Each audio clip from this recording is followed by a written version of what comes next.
નમસ્કાર વાલા વિદ્યાર્થી મિત્રો, સ્વાગત છે તમારું। આજે વાત કરીશું ધોરણ 5માં મિત્રો આપણી વાર્ષિક પરીક્ષા તારીખ 7/4/2026ના રોજ ગણિત વિષયનું જે પેપર લેવામાં આવનાર છે તે 40 ગુણનું પેપરનું આપણે મોસ્ટ આઈએમપી સોલ્યુશન આ વિડીયોમાં કરવાના છીએ। વિદ્યાર્થી મિત્રો, વિડીયોની શરૂઆત કરીએ તેના પહેલાં તમે ખાસ ચેનલમાં નવા હોય તો ચેનલને પણ અવશ્ય સબસ્ક્રાઈબ કરી વિડીયોને લાઇક અને શેર કરવાનું ન ભૂલતા। તો વિદ્યાર્થી મિત્રો, ધોરણ 5ની અંદર આપણું જે ગણિતનું પેપર 80 ગુણ 40 ગુણનું પેપર 2 કલાકની અંદર લખવામાં આવનાર છે। ત્યારે પ્રશ્ન નંબર 1ની વાત કરીશું। નકશાના આધારે પ્રશ્નોના જવાબ આપવાના છે। અહીંયા મિત્રો તમને 4 દિશા બતાવેલી છે, ઉત્તર, દક્ષિણ, પશ્ચિમ, પૂર્વ, જેની અંદર વચ્ચે રસ્તો છે, બરાબર। કેન્ટીન, વિજ્ઞાન ખંડ, પુસ્તકાલય, પ્રાર્થના હોલ, મુખ્ય દરવાજો અને રમતનું મેદાન એમ સ્કૂલનો મિત્રો નકશો બતાવ્યો છે। હવે આપણે અહીંયા આ નકશા ઉપરથી પ્રશ્નોના જવાબ આપવાનો પ્રયત્ન કરીએ। પહેલો પ્રશ્ન છે કે પ્રાર્થના હોલ મુખ્ય દરવાજાની કઈ દિશામાં છે? તો મિત્રો મુખ્ય દરવાજો અહીંયા છે અને પ્રાર્થના હોલ અહીંયા છે, એટલે કે આ બાજુ એટલે પશ્ચિમ દિશા થાય। તો આપણે પૂરા વાક્યમાં જવાબ લખીશું, પ્રાર્થના હોલ મુખ્ય દરવાજાની પશ્ચિમ દિશા તરફ છે। બીજો પ્રશ્ન છે વિજ્ઞાન ખંડ પ્રાર્થના હોલની કઈ દિશામાં આવેલો છે? તો મિત્રો વિજ્ઞાન ખંડ અહીંયા આવેલ છે, બરાબર, અને પ્રાર્થના હોલ અહીંયા આવેલ છે, એટલે આપણે અહીંયા આ દિશા હોય એટલે ઉપરલી દિશા એટલે ઉત્તર દિશામાં છે। 3, શાળા સંકુલમાં પ્રવેશ લેતા સૌથી ડાબી બાજુએ શું આવેલું છે? તો સૌથી ડાબી બાજુ મિત્રો અહીંયા પ્રાર્થના હોલ છે એ આવેલો છે। શાળા સંકુલમાં પ્રવેશ લેતા સૌથી જમણી બાજુએ શું આવેલું છે? તો અહીંયા જમણી બાજુ એટલે મિત્રો આ બાજુ રમતનું મેદાન આવેલ છે। અને 5, પુસ્તકાલય રમતના મેદાનથી કઈ દિશામાં આવેલું છે? તો મિત્રો પુસ્તકાલય જે છે, બરાબર, એ રમતના મેદાનથી મિત્રો ઉપર એટલે ઉત્તર દિશામાં આવેલ છે। પ્રશ્ન 2 ઉપર જઈશું। આપેલા ખુલ્લા ખોખાની સામે બંધ ખોખાને જોડો। હવે મિત્રો અહીંયા ખુલ્લું ખોખું આપેલું છે અને જોડકા તમને આપેલા છે, એને આપણે બંધ ખોખા સાથે જોડવાનું છે। તો આ રીતે તમારે અહીંયા જોડકું છે એ યોગ્ય રીતે બનાવવાનું છે, બરાબર। પહેલું છે, બરાબર, એનો આકાર કેવો બનશે, બીજાનો આકાર કેવો બનશે, ત્રીજો તો મિત્રો અહીંયા કેવો આકાર બનશે અને ચોથો આકાર કેવો બનશે એ આપણે અહીંયા યોગ્ય રીતે જોડવાના રહેશે, બરાબર। તો ચાલો હવે આ મિત્રો તમે સમજી લીધું હશે। પ્રશ્ન મિત્રો 3 છે, સૂચના મુજબ જવાબ આપવાના છે। નીચેના અપૂર્ણાંકોને દશાંશ સ્વરૂપમાં રૂપાંતર કરવાનું છે। મિત્રો અહીંયા 5 દશાંશ હોય તો એને આપણે 0.5 લખીશું, બરાબર। 87/100 છે તો મિત્રો 87 જો છેદમાં 100 હોય તો એકમ દશક ને 100 એ પોઈન્ટ આવે, અને દશક હોય તો એકમ ને દશક એ પોઈન્ટ આવે, એ તમને ખ્યાલ હશે। 1/3 એટલે મિત્રો 50% કહેવાય, તો આપણે એને 0.5 લખી શકીએ છીએ। નીચેના દશાંશ અપૂર્ણાંકને સાદા અપૂર્ણાંકના સ્વરૂપમાં મિત્રો રૂપાંતર કરો। તો અહીંયા 0.22 છે તો મિત્રો 22 પછી એકમ દશક ને 100 એ પોઈન્ટ છે તો નીચે આપણે છેદમાં 100 આવશે। 0.8 તો દશકના સ્થાને પોઈન્ટ છે તો આપણે એને 8/10 લખીશું।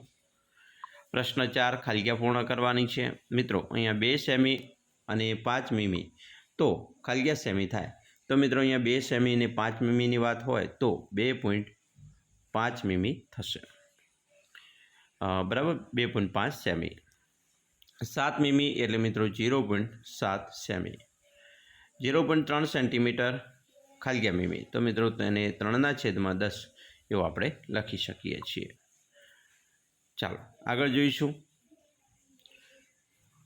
પ્રશ્ન મિત્રો 5 છે, કોયડા ઉકેલ, જેની અંદર મિત્રો પહેલો પ્રશ્ન છે 25 મીટર ચોરસ ઓરડાની પરિમિતિ શોધો। હવે મિત્રો 25 મીટર ચોરસ હોય તો આપણે એને ખ્યાલ છે કે ભાઈ લંબાઈ ગુણ્યા લંબાઈ કરવી પડે, એટલે કે 25 અહીંયા ચોરસ છે એટલે આપણે પરિમિતિની વાત કરી છે, એટલે મિત્રો આપણે શું કરવું પડે છે કે ભાઈ લંબાઈ ગુણ્યા 4 એટલે 25 × 4 કરીએ તો 25 ચોક 100 મીટર થાય।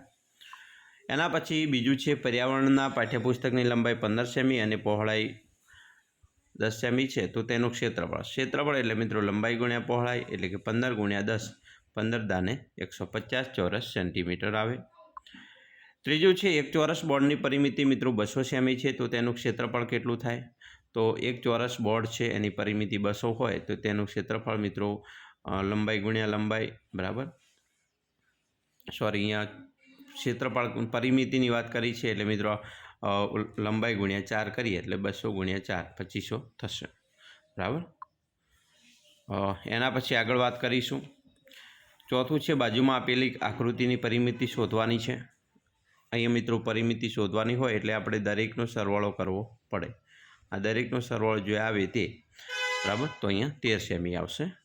હવે અહીંયા તમને અહીંયા છે એ મિત્રો આ આપેલું નથી એટલે આ જે 2 સેમી છે તો આ 3 સેમી છે, એમ તમારે આની જે ભાગ છે એનો 3 સેમી લઈ અને સરવાળો કરવાનો છે, બરાબર। એટલે 13 સેમી જવાબ આવશે।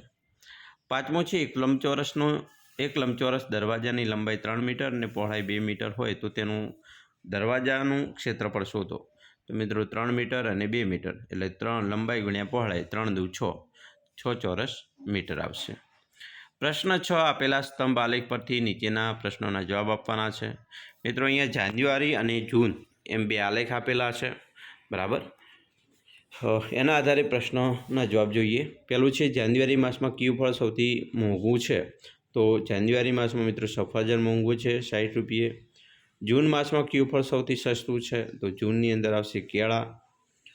જાન્યુઆરી અને જૂન આ મહિનામાં કયા ફળના ભાવમાં ઓછો તફાવત છે? તો મિત્રો ઓછો તફાવત હોય તો તે કેળામાં છે, જે 10 અને 20 રૂપિયા છે। અને દ્રાક્ષમાં પણ મિત્રો તફાવત 40 અને 50નો છે એટલે એ પણ 10 રૂપિયાનો છે, બરાબર। પછી નારંગીમાં વધારે તફાવત છે અને સફરજનની અંદર મિત્રો 60 અને 65 છે, એટલે તફાવત અહીંયા મિત્રો સફરજનનો છે એ ઓછો આવશે। જાન્યુઆરી અને જૂન મહિનામાં કયા ફળના ભાવમાં ઓછો તફાવત છે? તો સફરજનમાં, કારણ કે એમાં 60 અને 65 5 રૂપિયાનો તફાવત છે એટલે સૌથી ઓછો તફાવત સફરજનમાં આવશે। 4 જાન્યુઆરી માસમાં સફરજન અને દ્રાક્ષના ભાવમાં કેટલો તફાવત છે? તો જાન્યુઆરી માસમાં મિત્રો સફરજન અને દ્રાક્ષના ભાવની વાત કરીએ તો તફાવત છે 20 રૂપિયાનો, બરાબર। જાન્યુઆરી અને જૂન માસમાં કેળાના ભાવમાં કેટલો તફાવત જોવા મળે છે? તો જાન્યુઆરી અને જૂન માસમાં કેળાના ભાવમાં મિત્રો 10 રૂપિયાનો તફાવત છે। જાન્યુઆરીમાં 20 રૂપિયા છે, જૂનમાં 10 એટલે 10 રૂપિયાનો તફાવત છે। ચાલો હવે આપણે પ્રશ્ન 7 વ્યવહારુ કોયડા ઉપર જઈએ। 1 કિલો લોટમાંથી 30 લાડુ બને છે તો 10 કિલો લોટમાંથી કેટલા લાડુ બનશે? બરાબર। એક ખોખામાં 15 લાડુ સમાઈ શકે તો આ તમામ લાડુને સમાવવા માટે કેટલા ખોખાની જરૂર પડે? મિત્રો 1 કિલો લોટમાંથી 30 લાડુ બને છે, બરાબર। તો 10 કિલોમાંથી કેટલો બને? તો આપણે 10 કિલો લોટમાંથી 300 લાડુ બને, કારણ કે 30 ગુણ્યા 10 કરવા પડે એટલે 300 લાડુ બન્યા। જેમાંથી 20 ખોખા, હવે તમારે એક ખોખામાં 15 લાડુ સમાય છે તો 300 ભાગ્યા 15 કરવા પડે। તો મિત્રો 300 ભાગ્યા 15 કરીએ તો 15 દુ 30 અને 0 એટલે 20, તો અહીંયા 20 ખોખાની જરૂર તમારે પડશે। બીજું, એક માટલી 20 લીટર પાણીથી ભરેલી છે, આવી 10 માટલીમાં કેટલા લીટર પાણી સમાઈ શકે? એક માટલી 20 લીટર પાણી છે, એમાં 10 માટલી એટલે 200 લીટર મિત્રો થયું। જો એક માટલી પાણીથી 10 જગ ભરાઈ શકે તો આ 10 માટલીના પાણીથી કેટલા જગ ભરાય? તો મિત્રો 10 માટલીમાં 200 લીટર પાણી સમાય, એટલે કે અહીંયા એક માટલી પાણીમાં 10 જગ સમાય છે, તો 10 માટલીની વાત કરવામાં આવે તો અહીંયા કુલ 200 ભાગ્યા 10 એટલે મિત્રો અહીંયા જવાબ આવે છે 20 જગ છે એ ભરાશે, તો 20 જગ ભરાય। પ્રશ્ન 8 1 રૂપિયાના સિક્કાનું વજન 10 ગ્રામ છે તો 1 રૂપિયાના સિક્કાવાળી થેલીનું વજન કેટલું થાય? તો મિત્રો 1800 સિક્કા હોય તો 1 કિલો અને 800 ગ્રામ થાય। જો 2200 સિક્કા હોય તો 2 કિલો અને 200 ગ્રામ થાય। બીજું, જો 2 રૂપિયાના 100 સિક્કાનું વજન 384 ગ્રામ હોય તો 1000 સિક્કાનું વજન કેટલા કિલોગ્રામ અને કેટલા ગ્રામ થાય?